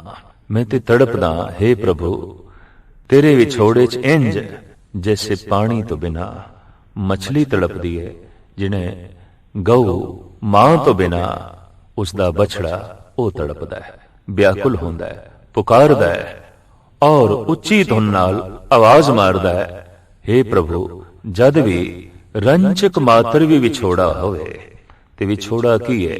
ਜਜ਼ਬਿਆਂ ਦਾ ਕਮਜ਼ੋਰ ਹੋਣਾ, ਭਾਵਨਾਵਾਂ ਦਾ ਕਮਜ਼ੋਰ ਹੋਣਾ, ਸ਼ਰਧਾ ਦਾ ਛੀਣ ਹੋਣਾ, ਪ੍ਰੇਮ ਦਾ ਥੋੜਾ ਜਿਹਾ ਬੁਝਣਾ, ਬਸ ਉਸ ਦੇ ਨਾਲ ਹੀ ਭਗਤਾਂ ਦੇ ਅੰਦਰ ਤੜਪਣੀ ਸ਼ੁਰੂ ਹੋ ਜਾਂਦੀ ਹੈ। ਕਾਰਨ ਕਿ ਪ੍ਰੇਮ ਦੀ ਅਧਿਕਤਾ, ਭਾਵਨਾ ਦੀ ਅਧਿਕਤਾ, ਸ਼ਰਧਾ ਦੀ ਅਧਿਕਤਾ ਆਨੰਦ ਨੂੰ ਜਨਮ ਦਿੰਦੀ ਹੈ, ਰਸ ਨੂੰ ਜਨਮ ਦਿੰਦੀ ਹੈ। ਸ਼ਰਧਾ ਘਟੀ, ਭਾਵਨਾ ਘਟੀ, ਪ੍ਰੇਮ ਘਟਿਆ, ਰਸ ਘਟ ਜਾਂਦਾ ਹੈ। ਔਰ ਬਿਲਕੁਲ ਪ੍ਰੇਮ ਨਹੀਂ, ਬਿਲਕੁਲ ਸ਼ਰਧਾ ਨਹੀਂ, ਬਿਲਕੁਲ ਭਾਵਨਾ ਨਹੀਂ ਤਾਂ ਦੇਖਿਆ ਗਿਆ ਬਿਲਕੁਲ ਕਥਾ ਕੀਰਤਨ ਦੇ ਵਿੱਚ ਰਸ ਨਹੀਂ ਰਹਿ ਜਾਂਦਾ, ਬਿਲਕੁਲ ਸਤਸੰਗ ਦੇ ਵਿੱਚ ਰਸ ਨਹੀਂ ਰਹਿ ਜਾਂਦਾ। ਰਸ ਤੇ ਤਾਂ ਹੁਣ ਬਣੇਗਾ ਜੇ ਇਸ ਸ਼ਬਦ ਨਾਲ, ਕਥਾ ਨਾਲ, ਕੀਰਤਨ ਨਾਲ ਭਾਵਨਾ ਜੋੜੀਏ, ਸ਼ਰਧਾ ਜੋੜੀਏ, ਪ੍ਰੇਮ ਜੋੜੀਏ ਤਾਂ ਫਿਰ ਰਸ ਦੀ ਗੰਗਾ ਵਗ ਤੁਰਦੀ ਹੈ ਔਰ ਪ੍ਰੇਮ ਮਨੁੱਖ ਨੂੰ ਤ੍ਰਿਪਤੀ ਦੇ ਜਾਂਦਾ ਹੈ। ਸ਼ਰਧਾ ਭਾਵਨਾ ਵਾਲਾ ਮਨੁੱਖ ਅੱਠੇ ਪੈਰ ਤ੍ਰਿਪਤ ਰਹਿੰਦਾ ਹੈ, ਸ਼ੁਕਰਾਨੇ ਵਿੱਚ ਰਹਿੰਦਾ ਹੈ। ਜਿਨੀ ਚਾਖਿਆ ਪ੍ਰੇਮ ਰਸ ਸੇ ਤ੍ਰਿਪਤ ਰਹੇ ਆਘਾਏ। ਬੌਧਿਕ ਤਲ ਤੇ ਜੀਣ ਵਾਲਾ ਬੰਦਾ ਉਹ ਅਕਸਰ ਗਿਲਿਆਂ ਵਿੱਚ ਜੀਵਦਾ ਹੈ। हे ਪ੍ਰਭੂ ਮੈਂ ਇਤਨਾ ਕੀਤਾ ਤੇ ਪ੍ਰਾਪਤ ਕੀ ਹੋਇਆ? ਬੌਧਿਕ ਤਲ ਤੇ ਜੀਵਣ ਵਾਲਾ ਮਨੁੱਖ ਅਕਸਰ ਵਪਾਰੀ ਹੋ ਜਾਂਦਾ ਹੈ। ਤੋ ਦੁਨੀਆ ਦੇ ਚੋਟੀ ਦੇ ਵਪਾਰੀ ਸਮਝ ਲੈਣੇ ਚਾਹੀਦੇ ਨੇ ਕਿ ਬੌਧਿਕ ਤਲ ਤੇ ਜੀ ਰਹੇ ਨੇ, ਹਿਰਦੇ ਦੇ ਤਲ ਤੇ ਨਹੀਂ। ਤੇ ਦੁਨੀਆ ਭਰ ਦੇ ਚੋਟੀ ਦੇ ਸੰਤ ਭਗਤ ਉਹਨਾਂ ਬਾਰੇ ਕਹਿਣਾ ਪਏਗਾ ਇਹ ਹਿਰਦੇ ਦੇ ਤਲ ਤੇ ਜੀ ਰਹੇ ਨੇ, ਬੁੱਧੀ ਦਾ ਪ੍ਰਯੋਗ ਕਰਦੇ ਨੇ ਪਰ ਜੀਵਨ ਦਾ ਕੇਂਦਰ ਹਿਰਦਾ ਹੈ। ਵਿਆਪਾਰੀ ਆਮ ਦੁਨੀਆਦਾਰ ਬੰਦਾ ਬੌਧਿਕ ਤਲ ਤੇ ਜੀਵਦਾ ਹੈ, ਵਿਚਾਰਾਂ ਦੇ ਤਲ ਤੇ ਜੀਵਦਾ ਹੈ। ਸ਼ਰਧਾ ਦਾ ਤੇ ਐਵੇਂ ਕਦੀ ਕਦੀ ਆਪਣੀ ਗਰਜ਼ ਦੀ ਪੂਰਤੀ ਲਈ ਇਸਤੇਮਾਲ ਕਰਦਾ ਹੈ, ਵਰਤੋਂ ਕਰਦਾ ਹੈ ਔਰ ਇਸ ਤਰੀਕੇ ਨਾਲ ਸ਼ਰਧਾ ਵੀ ਅਪਵਿੱਤਰ ਹੋ ਜਾਂਦੀ ਹੈ। ਇਸ ਤਰੀਕੇ ਨਾਲ ਉਹ ਪ੍ਰੇਮ ਵੀ ਧੁੰਦਲਾ ਤੇ ਮਹਿਲਾ ਹੁੰਦਾ ਹੈ। ਤੋ ਭਗਤ ਨਾਮਦੇਵ ਜੀ ਮਹਾਰਾਜ ਕਹਿੰਦੇ ਮੈਂ ਤੇ ਇੰਜ ਤੜਪਦਾ हे ਪ੍ਰਭੂ ਤੇਰੇ ਵਿਛੋੜੇ 'ਚ। ਤੇ ਵਿਛੋੜਾ ਉਦੋਂ ਹੀ ਆਉਂਦਾ ਹੈ ਜਦ ਪ੍ਰੇਮ ਮੱਧਮ ਪੈਂਦਾ ਹੈ, ਜਦ ਸ਼ਰਧਾ ਛੀਨ ਆਉਂਦੀ ਹੈ, ਜਦ ਕਿਧਰੇ ਭਾਵਨਾ ਨੂੰ ਸੱਟ ਲੱਗਦੀ ਹੈ, ਜਦ ਕਿਧਰੇ ਵਿਸ਼ਵਾਸ ਕਮਜ਼ੋਰ ਹੁੰਦਾ ਹੈ, ਉਦੋਂ ਰਸ, ਆਨੰਦ ਔਰ ਸਕੂਨ ਵੀ ਇੱਕ ਪਾਸੇ ਹੋ ਜਾਂਦਾ ਹੈ। ਤੋ ਤੜਪਣਾ ਤੇ ਕੁਦਰਤੀ ਗੱਲ ਹੈ, ਸ਼ੁਰੂ ਹੋਵੇਗੀ ਮੋਹਿ ਲਾਗਤੀ ਤਾਲਾ ਬੇਲੀ, ਬਛਰੇ ਬਿਨ ਗਾਏ ਅਕੇਲੀ। ਇਸ ਤਰ੍ਹਾਂ ਭਾਵਪੂਰਕ ਜੀਵਨ ਬਤੀਤ ਕਰਨ ਵਾਲੇ ਨੇ ਸ਼੍ਰੀ ਨਾਮਦੇਵ ਜੀ ਮਹਾਰਾਜ। ਸਿਰਫ ਆਪ ਦੇ ਅੰਦਰ ਭਾਵਨਾ ਹੀ ਪ੍ਰਧਾਨ ਨਹੀਂ, ਬਲਕਿ ਆਪ ਦੇ ਕੋਲ ਵਿਚਾਰ ਵੀ ਨੇ। ਐਸਾ ਨਾ ਸਮਝ ਲਿਆ ਜਾਏ ਕਿ ਭਗਤ ਵਿਚਾਰ ਬਿਲਕੁਲ ਨਹੀਂ ਰੱਖਦੇ, ਨਹੀਂ, ਉਹਨਾਂ ਦੇ ਜੀਵਨ ਦਾ ਕੇਂਦਰ ਤੇ ਸ਼ਰਧਾ ਹੈ। ਉਹਨਾਂ ਦੇ ਵਰਤਨ ਵਲੇਵੇ ਵਿੱਚ ਵਿਚਾਰ ਨੇ। ਉਹ ਵਸਤੂ ਨੂੰ ਸਮਝਦੇ ਨੇ, ਵਿਚਾਰ ਨਾਲ ਜੁੜਦੇ ਨੇ, ਭਾਵਨਾ ਨਾਲ। ਪਰਮਾਤਮਾ ਦਾ ਥੋੜਾ ਬਹੁਤ ਬੋਧ ਹਾਸਲ ਕਰਕੇ ਜੈਸੇ ਉਹ ਪ੍ਰਭੂ ਨਾਲ ਭਾਵ ਕਰਕੇ ਜੁੜਦੇ ਨੇ, ਤਾਂ ਪ੍ਰਮਾਤਮਾ ਦੀ ਬਹੁਤ ਵੱਡੀ ਸੂਝ ਭਗਤਾਂ ਦੇ ਕੋਲ ਆਉਂਦੀ ਹੈ। ਭਾਵੇਂ ਆਮ ਦਾਰਸ਼ਨਿਕ ਫਿਲਾਸਫਰ ਬਹੁਤ ਕੁਝ ਪੜ੍ਹਿਆ ਲਿਖਿਆ ਹੋਵੇ ਤਾਂ ਵੀ ਉਤਨੂੰ ਸੂਝ ਨਹੀਂ ਰੱਖੇਗਾ ਜਿਤਨੀ ਕਿ ਭਗਤ ਕੋਲ ਹੈ। ਇੱਕ ਅਨਪੜ੍ਹ ਭਗਤ ਕੋਲ ਵੀ ਜਿਤਨਾ ਪ੍ਰਮਾਤਮਾ ਦਾ ਗਿਆਨ ਹੈ, ਉਤਨਾ ਚੋਟੀ ਦੇ ਪੜ੍ਹੇ ਲਿਖੇ ਕੋਲ ਵੀ ਨਹੀਂ ਹੋਵੇਗਾ, ਕਿਉਂਕਿ ਭਗਤ ਤੇ ਜੁੜਿਆ ਹੈ। ਭਗਤ ਨੇ ਤੇ ਰਸ ਮਾਣਿਆ, ਭਗਤ ਨੂੰ ਤੇ ਉਸਦੀ ਹੋਂਦ ਦਾ ਪੂਰਨ ਤੌਰ ਤੇ ਪਤਾ ਹੈ, ਕਿਉਂਕਿ ਉਹ ਜੁੜਿਆ ਹੋਇਆ ਹੈ। ਤੇ ਫਿਲਾਸਫਰ ਦਾਰਸ਼ਨਿਕ ਵਿਚਾਰ, ਉਹ ਤੇ ਸਿਰਫ ਵਿਚਾਰ ਕਰ ਰਿਹਾ ਹੈ, ਉਹ ਤੇ ਸਿਰਫ ਵਿਚਾਰਾਂ ਦੇ ਤਲ ਤੇ ਜੀ ਰਿਹਾ ਹੈ। ਇਸ ਵਾਸਤੇ ਭਗਤਾਂ ਨੇ ਐਸਾ ਆਖਿਆ ਵੀ ਹੈ। ਭਗਤ ਸਿਰਮੌਰ ਸ਼੍ਰੀ ਰਵਿਦਾਸ ਜੀ ਮਹਾਰਾਜ ਕਹਿੰਦੇ ਨੇ, ਪੜ੍ਹੀਏ ਗੁਣੀਏ ਨਾਮ ਸਭ ਸੁਣੀਏ, ਅਨਭਉ ਭਾਵ ਨ ਤਰਸੇ, ਲੋਹਾ ਕੰਚਨ ਰਿੰਡ ਹੋਏ ਕੈਸੇ, ਜੋ ਪਾਰਸ ਨਹਿ ਪਰਸੇ। ਸ਼੍ਰੀ ਕਬੀਰ ਜੀ ਮਹਾਰਾਜ ਦਾ ਵੀ ਐਸਾ ਕਹਿਣਾ ਹੈ, ਹਰ ਜਸ ਸੁਨੇ ਨ ਹਰ ਗੁਣ ਗਾਵੇ, ਬਾਤਨ ਹੀ ਅਸਮਾਨ ਗਿਰਾਵੇ, ਐਸੇ ਲੋਗਨ ਸਿਉ ਕਿਆ ਕਹੀਏ, ਜੋ ਪ੍ਰਭ ਕੀਏ ਭਗਤ ਤੇ ਬਾਹਜ, ਤਿਨ ਤੇ ਸਦਾ ਡਰਾਨੇ ਰਹੀਏ। ਇਹ ਭਗਤ ਵਿਚਾਰਾਂ ਦਾ ਤੇ ਸਿਰਫ ਪ੍ਰਯੋਗ ਕਰਦੇ ਨੇ, ਜੀਵਦੇ ਨੇ ਹਿਰਦੇ ਦੇ ਤਲ ਤੇ, ਭਾਵਨਾ ਦੇ ਤਲ ਤੇ। ਔਰ ਜਦ ਭਾਵਨਾ ਕਰਕੇ ਪ੍ਰਭੂ ਨਾਲ ਜੁੜਦੇ ਨੇ ਤਾਂ ਇਹਨਾਂ ਦੇ ਅੰਦਰੋਂ ਜੋ ਗੀਤ ਫੁੱਟਦੇ ਨੇ, ਜੋ ਗਿਆਨ ਫੁੱਟਦਾ ਹੈ, ਉਹ ਇਸ ਤਰ੍ਹਾਂ ਹੈ ਜੈਸੇ ਕਿ ਪਹਾੜਾਂ ਦੇ ਚੋਂ ਕੋਈ ਝਰਨਾ ਵਗ ਤੁਰਿਆ ਹੈ। ਸ਼੍ਰੀ ਨਾਮਦੇਵ ਜੀ ਮਹਾਰਾਜ ਦੇ ਵਿਚਾਰ ਕਿਤਨੇ ਬੁਲੰਦ ਨੇ, ਗਿਆਨ ਕਿਤਨਾ ਮਹਾਨ ਹੈ, ਉਹਨਾਂ ਦੇ ਇੱਕ ਪਾਵਨ ਪਵਿੱਤਰ ਸ਼ਬਦ ਤੋਂ ਪਤਾ ਚੱਲਦਾ ਹੈ। ਆਮ ਗਾਥਾ ਹੈ, ਔਰ ਉਹ ਭਾਈ ਸਾਹਿਬ ਭਾਈ ਗੁਰਦਾਸ ਜੀ ਨੇ ਵੀ ਲਿਖੀ ਹੈ ਕਿ ਕੰਮ ਕਿਤੇ ਪਿਓ ਚੱਲਿਆ, ਨਾਮਦੇਵ ਨੂੰ ਆਖ ਸੁਣਾਇਆ। ਨਾਮਦੇਵ ਨੂੰ ਸਾਰੀ ਗੱਲ ਸੁਣਾ ਦਿੱਤੀ। ਠਾਕੁਰ ਦੀ ਸੇਵਾ ਕਰੀ, ਘਰ ਦੇ ਵਿੱਚ ਮੂਰਤੀਆਂ ਰੱਖੀਆਂ ਸਨ, ਤੇ ਨਾਮਦੇਵ ਨੂੰ ਕਹਿੰਦੇ ਨੇ ਤੂੰ ਅੰਮ੍ਰਿਤ ਵੇਲੇ ਉੱਠਣਾ ਹੈ, ਤੂੰ ਠਾਕਰਾਂ ਨੂੰ ਇਸ਼ਨਾਨ ਕਰਾਉਣ ਲਈ ਨਦੀ ਤੋਂ ਮਾਂਜੀ ਹੋਈ ਗਾਗਰ ਦੇ ਵਿੱਚ ਜਲ ਭਰ ਕੇ ਲਿਆਉਣਾ ਹੈ। ਪਵਿੱਤਰ ਗਾਗਰ ਦੇ ਵਿੱਚ ਜਲ ਭਰ ਕੇ ਲਿਆਉਣਾ ਹੈ ਤੇ ਠਾਕਰਾਂ ਨੂੰ ਇਸ਼ਨਾਨ ਕਰਾਉਣਾ ਹੈ। ਬਗੀਚੇ ਵਿੱਚ ਜਾ ਕੇ ਫੁੱਲ ਤੋੜਨੇ ਨੇ, ਬਗੀਆ ਵਿੱਚ ਜਾ ਕੇ, ਤੇ ਤੋੜੇ ਹੋਏ ਫੁੱਲਾਂ ਦੀ ਮਾਲਾ ਬਣਾ ਕੇ ਠਾਕਰ ਦੇ ਗਲ ਦੇ ਚ ਪਾਣੀ ਹੈ। ਸਿਰਫ ਇਤਨਾ ਹੀ ਨਹੀਂ, ਘਰ ਦੇ ਚ ਜਿਹੜੀ ਕਪਿਲਾ ਗਊ ਹੈ, ਉਸ ਦਾ ਦੁੱਧ ਚੋ ਕੇ ਤੂੰ ਠਾਕਰਾਂ ਨੂੰ ਪਿਲਾਣਾ ਹੈ। ਇਹ ਸਾਰਾ ਕਰਮ ਜੋ ਉਹਨਾਂ ਦਾ ਪਿਤਾ ਨਿਤ ਕਰਦਾ ਸੀ, ਕਿਉਂਕਿ ਅੱਜ ਕਿਧਰੇ ਬਾਹਰ ਕੰਮਕਾਰ ਲਈ ਜਾ ਰਿਹਾ ਹੈ, ਤਾਂ ਨਾਮਦੇਵ ਨੂੰ ਕਹਿ ਦਿੱਤਾ ਹੈ, ਜਿਤਨੇ ਚਿਰ ਤੱਕ ਮੈਂ ਨਾ ਆਵਾਂ, ਇਹ ਸਾਰਾ ਪੂਜਾ, ਇਹ ਸਾਰਾ ਅਰਚਾ ਬੰਧਨ ਤੂੰ ਕਰਨਾ ਹੈ। ਅੰਮ੍ਰਿਤ ਵੇਲੇ ਬਣੇ ਹੋਏ ਰੋਜ਼ਾਨਾ ਦੇ ਸੁਭਾਅ ਮੁਤਾਬਕ ਆਪ ਉੱਠੇ ਨੇ ਬ੍ਰਹਮ ਮਹੂਰਤ ਦੇ ਚ, ਗਾਗਰ ਪਿੱਤਲ ਦੀ ਸਿਰ ਤੇ ਰੱਖੀ ਹੈ, ਨਦੀ ਦੇ ਤੱਟ ਤੇ ਗਏ ਨੇ, ਗਾਗਰ ਖੂਬ ਮਾਂਜੀ ਹੈ, ਇਸ਼ਨਾਨ ਕੀਤਾ ਹੈ, ਗਾਗਰ ਨੂੰ ਭਰਿਆ ਹੈ, ਤਾਂ ਆਪ ਦੀ ਦ੍ਰਿਸ਼ਟੀ ਜਲ ਜੰਤੂਆਂ ਤੇ ਪੈ ਗਈ, ਮਛਲੀਆਂ ਤੇ ਪੈ ਗਈ, ਕੁਝ ਮੇਂਢਕ ਸਨ ਉਹਨਾਂ ਤੇ ਪੈ ਗਈ, ਕੁਝ ਕਛੂਏ ਸਨ ਉਹਨਾਂ ਤੇ ਪੈ ਗਈ। ਆਪ ਦੇ ਅੰਦਰੋਂ ਅਮਰ ਗੀਤ ਦਾ ਝਰਨਾ ਇੰਜ ਫੁੱਟਿਆ। ਆਨੀ ਲੈ ਕੁੰਭ ਭਰਾਈ ਲੈ ਉਦਕ, ਠਾਕਰ ਕੋਈ ਇਸ਼ਨਾਨ ਕਰੋ, ਪਰ 42 ਲੱਖ ਜੀਵ ਜਲ में होते, ਬੀਠਲ ਭੇਲਾ ਕਾਹੇ ਕਰੋ।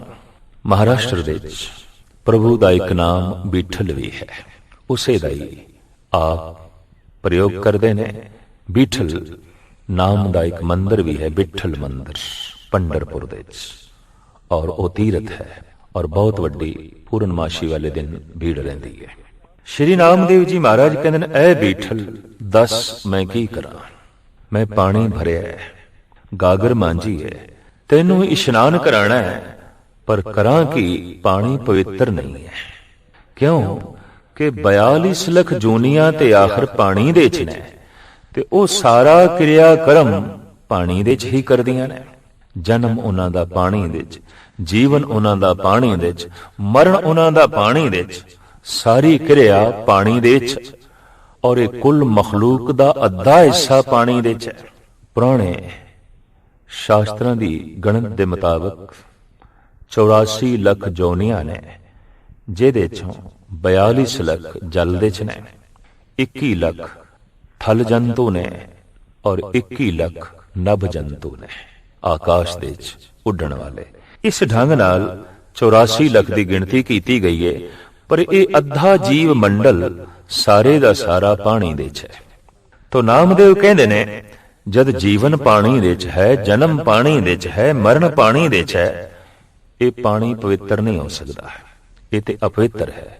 हे ਪ੍ਰਭੂ, ਮੈਂ ਇਸ ਜਲ ਦਾ ਤੈਨੂੰ ਇਸ਼ਨਾਨ ਨਹੀਂ ਕਰਾਣਾ।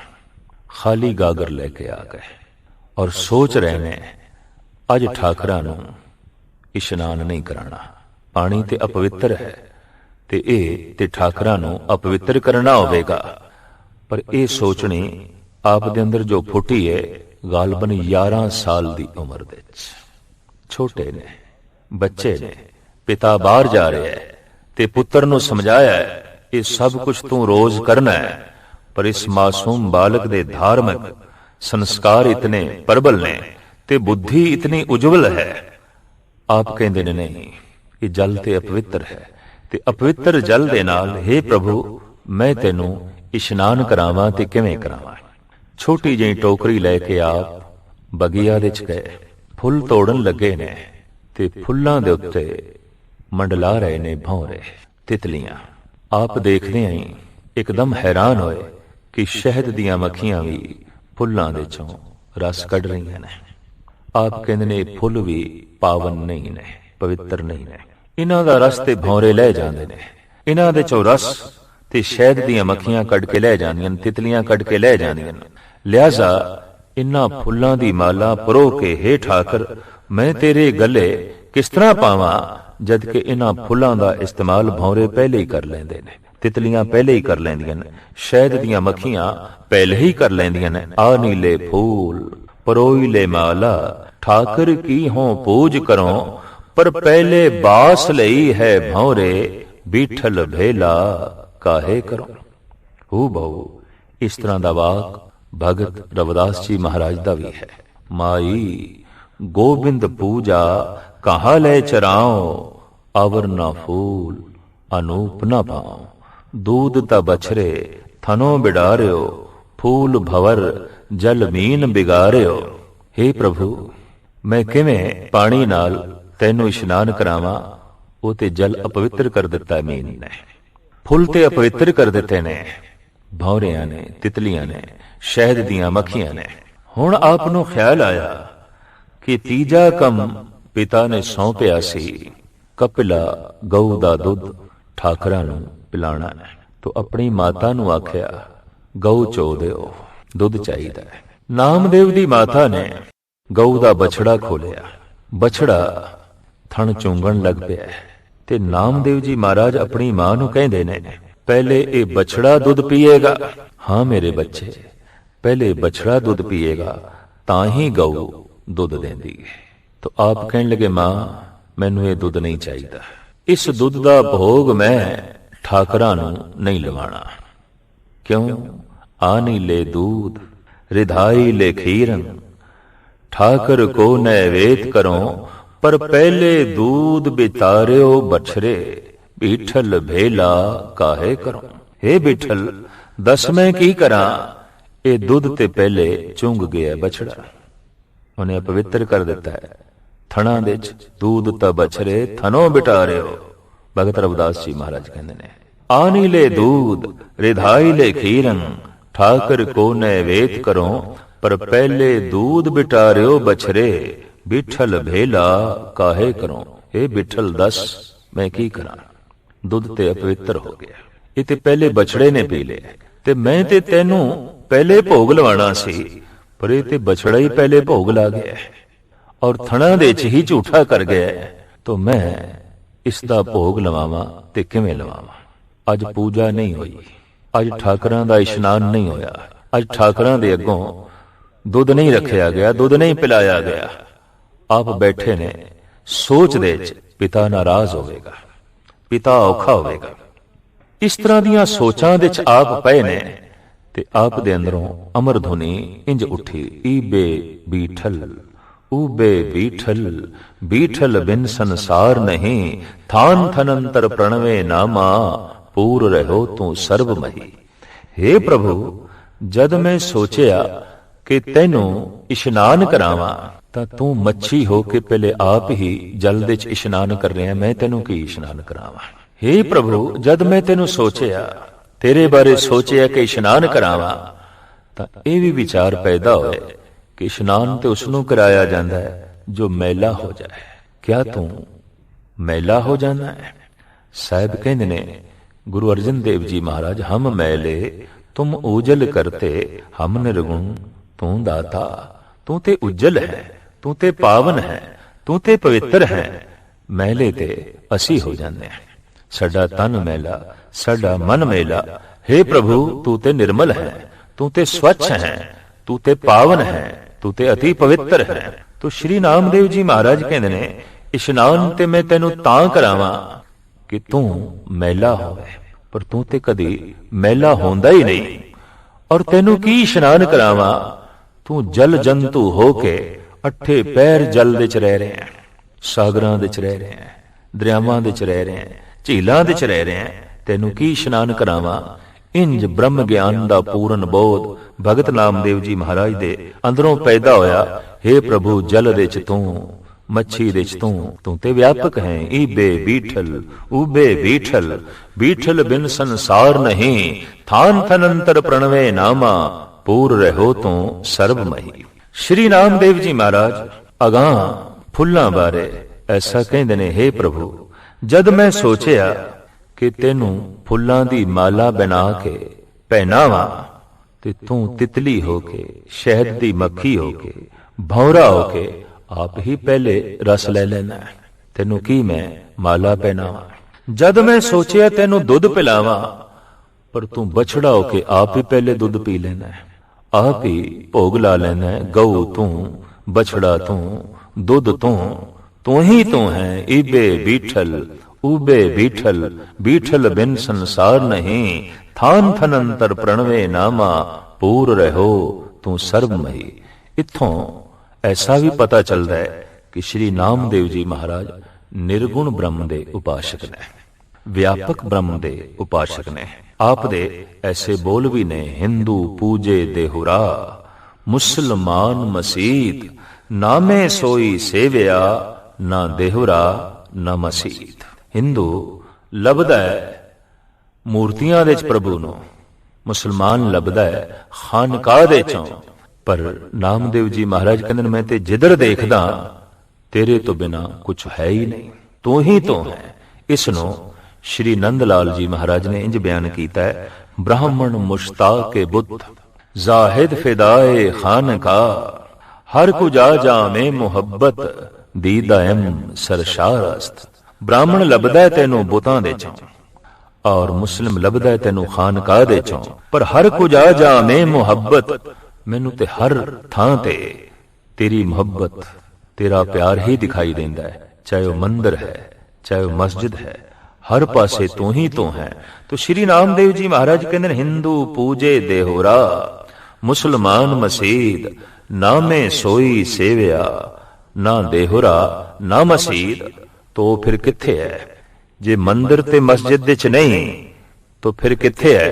तो नामदेव कहते सबे घट राम बोले, राम बोले, रामा बोले, राम बिना को बोले रे।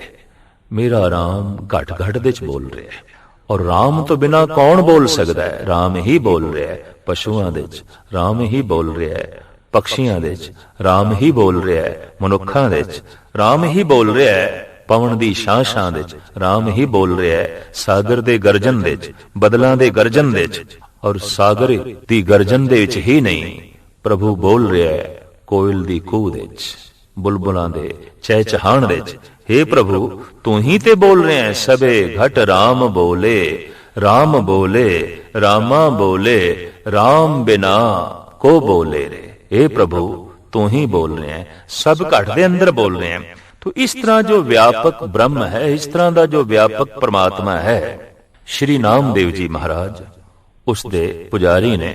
ਨਾਮਦੇਵ ਜੀ ਮਹਾਰਾਜ ਦੀ ਦ੍ਰਿਸ਼ਟੀ ਵਿੱਚ ਪ੍ਰਭੂ ਇੱਕ ਵਿਆਪਕ ਸਤਾ ਹੈ। ਉਹ ਅਖੰਡ ਜੋਤੀ ਹੈ, ਖੰਡਿਤ ਨਹੀਂ ਹੈ, ਟੁਕੜਿਆਂ ਟੁਕੜਿਆਂ ਵਿੱਚ ਨਹੀਂ ਹੈ, ਅਖੰਡ ਜੋਤੀ ਹੈ, ਵਿਆਪਕ ਹੈ। ਪਰ ਉਸ ਤੱਕ ਕਿਵੇਂ ਪਹੁੰਚੀਏ ਤੇ ਉਸ ਨੂੰ ਕਿਵੇਂ ਪ੍ਰਾਪਤ ਕਰੀਏ, ਨਾਮਦੇਵ ਦੇ ਇਹ ਆਖਰੀ ਬੋਲ ਆਪ ਜੀ ਦੇ ਸਮਕਸ਼ ਭੇਟ ਕਰਾਂ। ਸ਼੍ਰੀ ਨਾਮਦੇਵ ਜੀ ਮਹਾਰਾਜ ਦਾ ਫਰਮਾਨ, ਜਿਉ ਜਲ ਮਾਂਝੇ ਮਾਛ ਲੋ, ਮਾਰਗ ਪੇਖਣੋ ਨਾ ਜਾਈ, ਜਿਉ ਆਕਾਸ਼ੇ ਪੰਖੀ ਅਲੋ, ਖੋਜ ਨਿਰਖੋ ਨਾ ਜਾਈ। ਉਸ ਪ੍ਰਭੂ ਨੂੰ ਕਿਵੇਂ ਤਲਾਸ਼ ਕਰੀਏ ਤੇ ਉਸ ਪ੍ਰਮਾਤਮਾ ਤੱਕ ਕਿਵੇਂ ਪਹੁੰਚੀਏ ਜੋ ਵਿਆਪਕ ਹੈ, ਕਿਵੇਂ ਪਹੁੰਚੀਏ, ਮਾਰਗ ਕੀ ਹੈ, ਆਖਿਰ ਰਸਤਾ ਕੀ ਹੈ। ਤੋ ਨਾਮਦੇਵ ਕਹਿੰਦੇ ਨੇ, ਜੈਸੇ ਜਲ ਦੇ ਵਿੱਚ ਮੱਛੀ ਚੱਲਦੀ ਹੈ ਤੇ ਰਸਤਾ ਬਣਦਾ ਹੈ, ਉਂਝ ਬਣਾ ਬਣਾਇਆ ਕੋਈ ਰਸਤਾ ਨਹੀਂ ਹੈ, ਬਣਾ ਬਣਾਇਆ ਕੋਈ ਮਾਰਗ ਨਹੀਂ ਹੈ, ਚੱਲਦਿਆਂ ਹੀ ਮਾਰਗ ਬਣਦਾ ਹੈ। ਆਸਮਾਨ ਦੇ ਉੱਤੇ ਬਣੇ ਬਣਾਈ ਕੋਈ ਸੜਕ ਨਹੀਂ ਹੈ, ਪੰਛੀ ਉੜਦਾ ਹੈ ਤੇ ਮਾਰਗ ਬਣਦਾ ਹੈ। ਉਂਝ ਕੋਈ ਮਾਰਗ ਨਹੀਂ, ਉਂਝ ਕੋਈ ਰਸਤਾ ਨਹੀਂ, ਬਸ ਉੜਦਿਆਂ ਹੀ ਰਸਤਾ ਬਣਦਾ ਹੈ ਤੇ ਮੱਛੀ ਦੇ ਚੱਲਦਿਆਂ ਹੀ ਸਾਗਰ ਦੇ ਵਿੱਚ ਮਾਰਗ ਬਣਦਾ ਹੈ, ਉਂਝ ਕੋਈ ਮਾਰਗ ਨਹੀਂ। ਮਨੁੱਖ ਜੈਸੇ ਜੈਸੇ ਰਾਮ ਦਾ ਰਟਨ ਕਰਨਾ ਆਰੰਭ ਕਰ ਦਿੰਦਾ ਹੈ, ਰਾਮ ਦਾ ਮਾਰਗ ਬਣਨਾ ਵੀ ਸ਼ੁਰੂ ਹੋ ਜਾਂਦਾ ਹੈ। ਗੁਰੂ ਦੀ ਆਰਾਧਨਾ ਜੈਸੇ ਮਨੁੱਖ ਆਰੰਭ ਕਰ ਦਿੰਦਾ ਹੈ, ਗੁਰੂ ਦਾ ਨਾਮ ਲੈਣਾ ਜਦ ਸ਼ੁਰੂ ਕਰ ਦਿੰਦਾ ਹੈ, ਤਾਂ ਗੁਰੂ ਦਾ ਮਾਰਗ ਵੀ ਬਣਨਾ ਨਾਲ ਸ਼ੁਰੂ ਹੋ ਜਾਂਦਾ ਹੈ। ਬਣਾ ਬਣਾਇਆ ਮਾਰਗ ਨਹੀਂ ਹੈ। ਇੱਥੇ ਜਪਦਿਆਂ ਮਾਰਗ ਬਣੇਗਾ, ਇੱਥੇ ਨਾਮ ਉਚਾਰਨ ਕਰਦਿਆਂ ਹੀ ਮਾਰਗ ਬਣੇਗਾ। ਜ਼ਮੀਨ ਦੇ ਉੱਤੇ ਸਾਨੂੰ ਬਣੀਆਂ ਬਣਾਈਆਂ ਸੜਕਾਂ ਮਿਲ ਸਕਦੀਆਂ, ਚੱਲਣਾ ਸਾਨੂੰ ਪੈਂਦਾ ਹੈ, ਸੜਕ ਨਹੀਂ ਬਣਾਉਣੀ ਪੈਂਦੀ। ਪਰ ਇੱਥੇ ਅਧਿਆਤਮਕ ਮੰਡਲ ਦੇ ਉੱਤੇ ਐਸਾ ਹੈ ਕਿ ਅਸੀਂ ਜਦ ਚਲਾਂਗੇ ਤਾਂ ਚਲਦਿਆਂ ਹੀ ਸੜਕ ਬਣੇਗੀ। ਜੈਸੇ ਅਸੀਂ ਪ੍ਰਿਥਵੀ ਤੇ ਵੀ ਕਈ ਦਫਾ ਦੇਖਦੇ ਹਾਂ ਕਿ ਲਗਾਤਾਰ ਮਨੁੱਖ ਕਿਸੇ ਇੱਕ ਥਾਂ ਤੋਂ ਲੰਘਣ ਤੋਂ ਆਪਣੇ ਆਪ ਪਗਡੰਡੀ ਬਣ ਜਾਂਦੀ ਹੈ, ਇੱਕ ਰੇਖਾ ਬਣ ਜਾਂਦੀ ਹੈ, ਇੱਕ ਮਾਰਗ ਬਣ ਜਾਂਦਾ ਹੈ। ਅਧਿਆਤਮਕ ਮੰਡਲ ਵਿੱਚ ਐਸਾ ਹੈ, ਵਾਹਿਗੁਰੂ ਵਾਹਿਗੁਰੂ ਜਪਣਾ ਆਰੰਭ ਕਰ ਦਈਏ, ਬਸ ਆਰੰਭ ਕਰਦਿਆਂ ਹੀ ਮਾਰਗ ਬਣਦਾ ਹੈ। ਜੈਸੇ ਮੱਛੀ ਚਲੇ ਤਾਂ ਰਸਤਾ ਬਣਦਾ ਹੈ, ਉਂਝ ਕੋਈ ਰਸਤਾ ਨਹੀਂ। ਇੱਥੇ ਇੰਜ ਪਹੁੰਚਣਾ ਹੈ ਪ੍ਰਮਾਤਮਾ ਤੱਕ, ਜਿਵੇਂ ਮੱਛੀ ਇੱਕ ਥਾਂ ਤੋਂ ਦੂਸਰੀ ਥਾਂ ਤੇ ਪਹੁੰਚਦੀ ਹੈ, ਜਿਵੇਂ ਪੰਛੀ ਇੱਕ ਥਾਂ ਤੋਂ ਦੂਸਰੇ ਥਾਂ ਤੱਕ ਪਹੁੰਚਦਾ ਹੈ। ਇਸ ਨੂੰ ਖੋਲਿਆ ਪਰਮ ਦਾਰਸ਼ਨਿਕ ਸੰਤ ਗੁਰੂ ਘਰ ਦੇ ਵੇਦ ਵਿਆਸ ਭਾਈ ਗੁਰਦਾਸ ਨੇ। ਗੁਰਮੁਖ ਖੋਜ ਅਗੰਮ ਹੈ, ਜਿਉ ਜਲ ਅੰਦਰ ਮੀਨ ਫਿਰੰਦਾ, ਗੁਰਮੁਖ ਖੋਜ ਅਲਖ ਹੈ, ਜਿਉ ਆਕਾਸ਼ੇ ਪੰਖ ਉਡੰਦਾ। ਗੁਰਮੁਖ ਜਿਹੜਾ ਹੈ ਉਹ ਪ੍ਰਮਾਤਮਾ ਦੀ ਖੋਜ ਇਸ ਤਰ੍ਹਾਂ ਕਰ ਲੈਂਦਾ ਹੈ, ਜਿਵੇਂ ਸਾਗਰ ਦੇ ਵਿੱਚ ਮੱਛੀ ਇੱਕ ਥਾਂ ਤੋਂ ਦੂਸਰੀ ਥਾਂ ਤੇ ਪਹੁੰਚ ਜਾਂਦੀ ਹੈ, ਜਿਵੇਂ ਪੰਛੀ ਇੱਕ ਥਾਂ ਤੋਂ ਦੂਸਰੀ ਥਾਂ ਤੇ ਪਹੁੰਚ ਜਾਂਦਾ ਹੈ। ਬਿਨਾਂ ਮਾਰਗ ਦੇ ਉੜਦਿਆਂ ਹੀ ਮਾਰਗ ਬਣਦਾ ਹੈ, ਚਲਦਿਆਂ ਹੀ ਮਾਰਗ ਬਣਦਾ ਹੈ। ਇਸ ਤਰ੍ਹਾਂ ਗੁਰੂ ਕਾ ਸਿੱਖ ਜਦ ਜਪਦਾ ਹੈ ਤਾਂ ਜਪਦਿਆਂ ਹੀ ਜਪਦਿਆਂ ਪ੍ਰਮਾਤਮਾ ਤੱਕ ਪਹੁੰਚ ਜਾਂਦਾ ਹੈ, ਈਸ਼ਵਰ ਤੱਕ ਪਹੁੰਚ ਜਾਂਦਾ ਹੈ, ਅਕਾਲ ਪੁਰਖ ਤੱਕ ਪਹੁੰਚ ਜਾਂਦਾ ਹੈ। ਹੂ ਬਹੂ ਸ਼੍ਰੀ ਨਾਮਦੇਵ ਜੀ ਮਹਾਰਾਜ ਇਹੀ ਕੁਝ ਕਹਿ ਰਹੇ ਨੇ, ਮਾਰਗ ਬਣਾ ਬਣਾਇਆ ਨਹੀਂ ਹੈ। ਰਾਮ ਰਾਮ ਜਪਦਿਆਂ ਹੀ ਰਾਮ ਦਾ ਮਾਰਗ ਬਣੇਗਾ ਔਰ ਰਾਮ ਦੀ ਲੀਨਤਾ ਨਸੀਬ ਹੋਵੇਗੀ। ਰਾਮ ਨਾਮ ਦੇ ਚ ਲੀਨ, ਬਿਠਲ ਬਿਠਲ ਦੇ ਚ ਲੀਨ। ਸ਼੍ਰੀ ਨਾਮਦੇਵ ਜੀ ਮਹਾਰਾਜ ਆਪਣੇ ਗੀਤਾਂ ਦੇ ਰਾਹੀਂ ਜਗਤ ਨੂੰ ਬਿਠਲ ਦੇ ਚ ਲੀਨ ਕਰਦੇ ਰਹੇ, ਰਾਮ ਦੇ ਚ ਲੀਨ ਕਰਦੇ ਰਹੇ ਔਰ ਭਰਮਣ ਕਰਦਿਆਂ ਕਰਦਿਆਂ ਅਨੇਕਾਂ ਨੂੰ ਆਪ ਨੇ ਰਾਮ ਦੇ ਚ ਲੀਨ ਕੀਤਾ, ਬਿਠਲ ਦੇ ਚ ਲੀਨ ਕੀਤਾ ਔਰ ਲੀਨ ਕਰਦਿਆਂ ਕਰਦਿਆਂ ਇੱਕ ਦਿਨ ਆਪ ਸਿਰਫ ਮਾਨਸਿਕ ਤੌਰ ਤੇ ਨਹੀਂ, ਸਰੀਰਕ ਤੌਰ ਤੇ ਵੀ ਉਸ ਬਿਠਲ ਦੇ ਚ ਲੀਨ ਹੋ ਗਏ, ਉਸ ਪ੍ਰਭੂ ਦੇ ਚ ਲੀਨ ਹੋ ਗਏ। ਔਰ ਇਹ ਲੀਨਤਾ ਐਸੀ ਹੋਈ, ਸੂਰਜ ਕਿਰਨ ਮਿਲੇ ਜਲ ਕਾ ਜਲ ਹੁਆ ਰਾਮ, ज्योति ज्योत रली संपूर्ण थिया राम।